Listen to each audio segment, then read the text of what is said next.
Bueno, aquí tenemos a Meriem, que es un poco la parte de atrás, porque todos tenemos muy vistos quién son la imagen, la cara, la fachada de esta concentración, pero no crean que esto sale así por generación espontánea, todo lo contrario. Aquí hay un trabajo muy grande durante todo el año y un poco la hormiguita de todo esto también es Meriem. Buenas tardes. Buenas tardes. Cuéntanos, ¿qué es lo que haces durante todo el año? Porque a estas horas tú ya estás destrozada de todo lo que estás trabajando. Sí, pues nada, de todo, un poco de todo. Recoger inscripciones, hacer amigos por el Facebook, en la página de Yunática y bueno, ir a concentraciones también y moverte un poco, sí, de todo, un poco de todo. Aprovecha y dinos que vales la página de Yunática, pues si hay algún despistado que no se ha enterado, pues que entre, que tú estás siempre ahí, contestas siempre. Siempre. Yunática Benicassim, en Facebook. Ahí estoy siempre yo contestando a todo el mundo y de cachondeo, siempre. Eso porque mucha gente sabe tu letra, te ha oído, pero no te ven. Aquí ponemos cara. Claro, sí, pues nada, el Yunática o yunática.org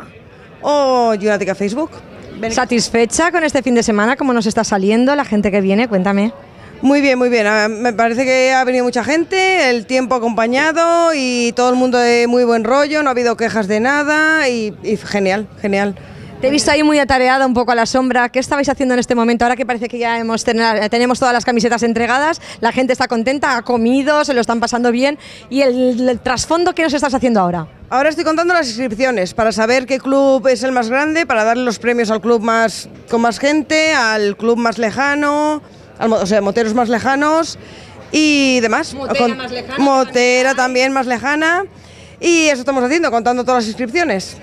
También vamos a dar un premio a los que mejor tratan a las chicas de los stands. Así que si hay algún candidato, encantadas, ¿no? Sí, además hay premio también chica Sancho Boots, que también hay. Y eso, sí, a los que nos traen la cervecita también le vamos a dar un premio. Pues este año no va a haber premio para la cerveza, porque de verdad hay que ver qué secos están, ¿eh?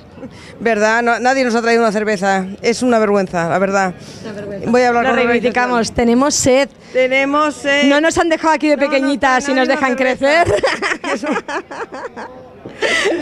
Bueno, un besito para todos y a pasarlo muy bien.